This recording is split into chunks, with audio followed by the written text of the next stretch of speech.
4-5 জন মিলে সঞ্জীবের উপর চড়াও হয়েছে, বলছে এই তুই আমাদের জমায়েতের ভিডিও করছিস, ক্যামেরাম্যানের উপর তুই আমার ভিডিও করছিস। ও বলছে না আমি করিনি, আমি আপনাদের ভিডিও। সেই 4-5 জন মেয়ে মিলে তাকে কলার ধরে তাকে মারধর, মানে সে বলছে আমি করিনি। কেন আর আননেসেসারি আমরা ভিডিও করতে যাব কেন? তুমি তো জানো আমাদের কি ডিজিটালে কোনো ভিজুয়াল হয়? কোনো ভিজুয়াল হয় না, আমরা যাকে বাইট নিই সেইটুকুই চলে আমাদের। তো আমরা তারপরে হঠাৎ করে আমি দূর থেকে মানে একবার ঘুরে দেখি ওর উপর আক্রমণ। আমি ছুটে এসে বলি এই ও কী করেছে, ওকে কেন করছে? ওকে বাঁচাতে গেলে ঘুরে আবার আমার উপর আক্রমণ শুরু হয়। এবার আমার উপর আক্রমণ, আমার মোবাইলকে ছিনিয়ে নিয়ে মানে একে অপরকে দিচ্ছে। ওরকম ধরো 20 জন ঘিরে রয়েছে, 4-5 জন মিলে আমাদেরকে হ্যারেস করছে, সব মহিলা আর পুরুষরা ঘিরে রয়েছে। মানে আমি বলছি তাদের জমায়েত হচ্ছিল, জমায়েতটা মানে আমাদেরকে হ্যারেস করার জন্যই করছিল, মানে পূর্ব পরিকল্পিত একদম আমার মনে হচ্ছে এখন। কারণ কেন তারা যদি জমায়েত হবে তারা তো কিছু প্রোটেকশন মানে কিছু তো করবে, মুভমেন্ট করবে, তারা আমাদেরকে হ্যারেস করে জমায়েতটা ভেঙে গেল। তুমি ভাবতে পারছো হাইকোর্টের মধ্যে এরকম হয়? মানে হাইকোর্টে যদি আমরা সেফ না হই, মানে যেখানে মানুষ বিচার চাইতে যায়, কোথায় তাহলে মানুষ সেফ হবে?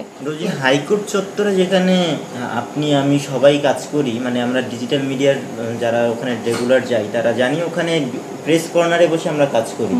সেক্ষেত্রে সেই জায়গায় হঠাৎ করে আপনার উপর যে আক্রমণ বা হেনস্থা নেমে এসছে বলছেন, অভিযোগ দায়ের করেছেন, শুরুটা কিভাবে হয়েছিল? শুরুটা দেখো, আমরা প্রথমে দাঁড়িয়েছিলাম ওখানে, যেমন তুমি মানে আমাদের বিভিন্ন বক্তা আসে, তারা আমাদের বাইট তাদের নিতে হয়, সেইভাবে আমরা দাঁড়িয়েছিলাম।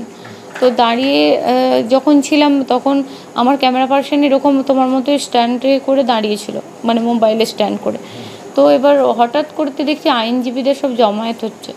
এবার জমায়েত হতে হতে আমি যখন দেখি মানে 4-5 জন মিলে সঞ্জীবের উপর চড়াও হয়েছে, বলছে এই তুই আমাদের জমায়েতের ভিডিও করছিস, ক্যামেরাম্যানের উপর তুই আমার ভিডিও করছিস। ও বলছে না আমি করিনি, আমি আপনাদের ভিডিও। সেই 4-5 জন মেয়ে মিলে তাকে কলার ধরে তাকে মারধর, মানে সে বলছে আমি করিনি। কেন আর আননেসেসারি আমরা ভিডিও করতে যাব কেন? তুমি তো জানো আমাদের কি ডিজিটালে কোনো ভিজুয়াল হয়? কোনো ভিজুয়াল হয় না, আমরা যাকে বাইট নিই সেইটুকুই চলে আমাদের। এখানেই প্রশ্নটা যে আপনি মহিলা সাংবাদিক বা সাংবাদিক, সেই পরিচয়ের থেকে বড় প্রশ্ন বা বড় পরিচয় হচ্ছে আপনি পশ্চিমবঙ্গের ভারতের একজন নাগরিক। হাইকোর্ট চত্বরে যদি থাকেন, সে সাংবাদিক হোক, মহিলা সাংবাদিক হোক বা সাধারণ নাগরিক, নিরাপত্তা তো সবার জন্যই সমান হওয়া উচিত। একদম ঠিক, নিরাপত্তা সবার জন্য সমান হওয়া উচিত। আজকে আমরা যারা গণতন্ত্রের চতুর্থ স্তম্ভ, আমাদের যদি আজকে এই হাল হয় তাহলে সাধারণ মানুষের কী হাল হবে তুমি বুঝতেই পারছো। মানে আমি বলছি এই তোমরা যে পিপিএনের দর্শকরা আমাকে চেনে একদম, তারা যে আমাকে দেখছে আজ এই অবস্থা, মানে আমাকে কিভাবে তাহলে হ্যারেস করেছে তুমি ভাবো, মেন্টালি ফিজিক্যালি, যে আমার আজকে এই অবস্থা। রোজিনাদি, প্রশ্ন এখানেই, পিপিএনের দর্শক চেনে, বঙ্গ টিভির দর্শক চেনে, রাজ্যের মানুষ আপনাকে চেনে, কিন্তু বিভিন্ন সময় আপনার নামে মানহানির মামলা এসেছিল, বিভিন্ন কেস এসেছিল, কিন্তু সেই মুহূর্তে তো ভেঙে পড়তে দেখা যায়নি। মানে এমন কি হলো যে রোজিনা তাহলে কি ভয় পেয়ে গেল, না ঘাবড়ে গেল, যে তার চেহারার এই অবস্থা কেন? আমি সত্যি কথা বলতে দেখো, আমি মেন্টালি খুব ট্রমাটাইজ। মানে আমাকে যেভাবে হ্যারেস করেছে আমি ওরকম আজ পর্যন্ত কোনো দিন সম্মুখীন হয়নি। আমি সন্দেশখালির মতো ইনসিডেন্ট কভার করেছি, আরও বড় বড় ইনসিডেন্ট কভার করেছি, মানে আমি বিক্ষোভও কভার করেছি, কি সেখানে আমার হাতে চোটও লেগেছে, ইঁটের টুকরো এসেছে, কিন্তু আমাকে এতটা দুর্বল করে দিতে পারেনি। কিন্তু এইবারে আমার সঙ্গে যা হয়েছে, সেই তুমি দেখবে মুভিতে একজনকে ঘিরে যেভাবে মানে কার্যত হেনস্থা করা হয়, মানে সবাই মিলে একসাথে, সেই রকম করে আমাকে। কিন্তু রোজিনা রহমান তো এটা মানে শক্ত মনে শক্ত হাতে মানে হজম করে নিতে পারে। এই মুহূর্তে দাঁড়িয়ে আমি খুব ট্রমাটাইজ। আমি কিছুটা সময় চাই নিজেকে দেওয়ার জন্য, তারপর আমি আবার সমহিমায় ফিরে আসবো। আমার কণ্ঠস্বর কখনো দমে যায়নি, এর আগেও 4টে কেস খেয়েছি, আর এখনও দমবে না আমি মনে করি। কিন্তু আমি এখন একটু সময় চাই, কারণ আমাকে যেভাবে হ্যারেস করা হয়েছে, আমি এখন চাই পুলিশ কি ব্যবস্থা নেয়। আজকে আমি প্রাণ আশঙ্কায় ভুগছি। আমার মতো সাংবাদিক যারা, কিছু হলেও মানুষ আমাকে চেনে, তাহলে তোমাদের মতো সাংবাদিক যারা নতুন কেউ কাজ করতে আসবে বা আরও যারা নতুন আমাদেরকে দেখে আসবে, তাদের কি অবস্থা করবে বলো তো? আর সত্যি কথা বলতে, তুমি এই যে মোবাইল দিয়ে রেকর্ড করছো, মোবাইলটা আমাদের জীবনের থেকেও প্রিয়। মানে আমাদের জীবনটাও তো আমাদের কাছে প্রিয় নয়, কিন্তু মোবাইল আর এই বুমটা আমাদের কাছে অত্যন্ত প্রিয়। সেটা যদি কেউ কেড়ে নেওয়ার চেষ্টা করে, তাহলে মানে বুঝতে পারছো কীভাবে আটকানো, কীভাবে আমাকে হ্যারেস করা হয়েছে। মানে মোবাইল নিয়ে কি করতে চাইছিল, কোনো ভিডিও আছে কিনা সেটা দেখা, ডিলিট করা, এইগুলোই কি তাদের মানে ইচ্ছে ছিল যে সেটা বের করে দেখা বলছিল, কিন্তু কি করতে চাইছিল তাদেরকে তো বারবার বলছি, দেখুন কিছু করিনি, জোড়হাত করে ক্ষমা চেয়ে বলছি, তবু তারা শুনেনি। মানে রোজিনা রহমান মানে হাত জোর করে ক্ষমা চেয়ে, একদম ঠিক, তাদের ওই হেনস্থার মুখে পড়ে। সেখানে দাঁড়িয়ে রোজিনাদি একটা প্রশ্ন উঠবে যে তারা যে মোবাইলটা নিয়ে করলো, মানে এত কিছু করলো, তার পেলোটা কি, তারা কি পেলো? তারা এই তো আমাকে হ্যারেস করে মানে এইভাবে ট্রমাটাইজ করে দিতে পেরেছে, তারা এটাতেই হয়তো খুশি হচ্ছে। কিন্তু আমি এর শেষ দেখে ছাড়বো। আমি একটাই কথা বলতে চাই, মানে আমাকে দমানো এতটা সহজ নয়। মামলায় এটা দিয়েই কি আটকে রাখার চেষ্টা? হ্যাঁ, এরকম করে কণ্ঠরোধ করা যাবে হয়তো ভেবেছে, মানে এইভাবে এতটাও আমাদেরকে দমিয়ে দেওয়া সহজ নয়।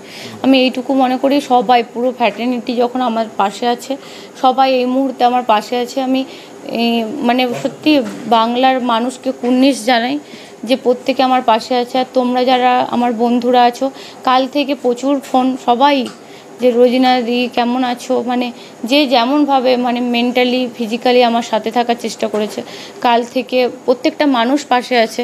আমি শুধু একটা জিনিস বলতে চাই, দেখো আজকে আমার উপর আক্রমণ, আমি তো কোনো দলকে আইডেন্টিফাই করছি না, কাউকে বলছি না যে তারা কারা ছিল, কিন্তু একটা জিনিস, তারা কালো কোট পরিহিতা ছিল, কিন্তু শাসক দলের তরফ থেকে একটা আমি এখনো পর্যন্ত কোনো বিবৃতি দেখলাম না। শুভেন্দু অধিকারী টুইট করেছে, সুকান্ত মজুমদার টুইট করেছে, মোহাম্মদ সেলিম আমাকে ফোন করেছে, কিন্তু আমি শাসক দলের তরফ থেকে আমি কোনো রকম কিছু দেখলাম না। আর আজকে মহিলা কমিশন কোথায়, আমার উপর যে নিগ্রহটা হলো, আজকে তাদের তরফ থেকে কোনো বিবৃতি দেখেছো? হিউম্যান রাইটস থেকে কোনো বিবৃতি দেখেছো? আমাদের রাজ্যে মনে হচ্ছে এই মুহূর্তে দাঁড়িয়ে গণতন্ত্র ভুলুণ্ঠিত হয়েছে, আমার মনে হয়েছে। সেখানে পুলিশের কাছে গিয়েছেন, পুলিশ মন্ত্রী মমতা বন্দ্যোপাধ্যায় বারংবার তাকে নিয়েও আপনারা অতীতে প্রশ্ন তুলেছেন। এবার কি পুলিশের কাছে গিয়ে সৎ কিছু পেয়েছেন? মানে আপনি যে অভিযোগ করেছিলেন তার প্রেক্ষিতে পুলিশ একটা পদক্ষেপ নিয়েছে, সঠিক পদক্ষেপ নিয়েছে বলে মনে করছেন? আমি পুলিশের উপর এখনও ভরসা রাখছি। আমি আজ পর্যন্ত ভরসা রাখবো যে কাউকে গ্রেপ্তার করতে পারে কিনা, তারপর আমি হাইকোর্টের দ্বারস্থ হব। মানে আমি হাইকোর্টের কাছে, যেখানে ন্যায়ালয়, যেখানে মানুষ বিচার পায়, সেই প্রেমিসিসে যখন আমার ঘটনাটা ঘটেছে, আর কোথাও বাইরে কোথাও ঘটেনি। আমি চাইবো হাইকোর্ট এটাকে স্বপ্নদিতভাবে নিয়ে এটাকে মানে সিসিটিভিটা কালেক্ট করে সঠিক ভুলকে ভুল চিহ্নিত করে, এবং যারা আমার উপরে এই হামলা করেছে তাদেরকে অতি সত্বর আইডেন্টিফাই করে ব্যবস্থা নেবে। মানে হাইকোর্ট চত্বরে তো সিসিটিভি ক্যামেরায় মোড়া, তারপরে তুমি একটা জিনিস ভাবো তো, সিসিটিভি এই ক্যামেরায় মোড়া, তারপরে আমাদের উপর যারা হামলা করেছে তারাও তো জানতো, তারা যদি ওখানের আইনজীবী হয় তারা তো জানে পুরোটা সিসিটিভি, তাও তাদের সাহসটা বলো তো, সিসিটিভি মোড়া জায়গায় যদি আমার উপর ওই হেনস্থা করতে পারে, তাহলে আমাকে বাইরে পেলে তো মেরে ফেলবে। মানে এই সবটা জানা সত্ত্বেও সিসিটিভি ক্যামেরা আছে, তারপরেও তারা সাহস করে পূর্ব পরিকল্পিত, আপনার কথা অনুযায়ী হতে পারে, এই গোটা বিষয়টা করছে। তাহলে প্রশ্ন উঠবে, এই পরিকল্পনাটা কোথায় বসে হয়েছিল? অন্য কোনো জায়গায় বসে কি এর পরিকল্পনা হয়েছে? এর পিছনেও কি বড় মাথা রয়েছে? সেটা আমার যে আয়ও আছে, মানে যে পুলিশ তদন্ত ভারটা এখনো পর্যন্ত নিয়েছে, সেটা আমি চাইবো যে তারা তদন্তটাকে কমপ্লিট করুক। আপনার যে ক্যামেরাম্যান ছিল, মানে তাকে বলছেন যে তার উপর মানে অ্যাটাক হয়েছে, মারধর করা হয়েছে, তার অবস্থা কেমন এখন? সে এখন রেস্টে আছে, তাকে টোটালি রেস্টে থাকতে, তুমি ব্যক্তিগতভাবে নিশ্চয়ই তাকে চেনো, সে কতটা সাদাসিধে, মানে কীরকম ছেলে, প্রত্যেকেই চেনে তাকে। তো সেও মেন্টালি খুব মানে ফিজিক্যালি মেন্টালি উইক হয়ে পড়েছে, যার কারণে তাকে বাঁচাতে, দেখো প্রত্যেকটা আমাদের যারা কাজ করে আজকে প্রত্যেকে যদি ওর সম্পর্কে জিজ্ঞাসা করো, কেউ ওকে বলতে পারবে না যে তার গলা চড়িয়ে কোনো দিন কাউকে কথা বলেছে বা কিছু বলেছে। মানে সে এতটাই নিরীহ বলে তার উপর আক্রমণ এইরকম। সেও কি আলাদা করে এফআইআর বা থানায় অভিযোগ যাওয়ার? আমার সাথেই করেছে। আমার যেহেতু আমি বঙ্গ টিভিটা চালাই, সেহেতু সে যেহেতু আমার এমপ্লয়, তার প্রতি তো আমার একটা দায়বদ্ধতা আছে, ওই জন্য মানে তার কথা উল্লেখ করে আমি পুরো কমপ্লেনটা, সেও ভিকটিম আমিও ভিকটিম।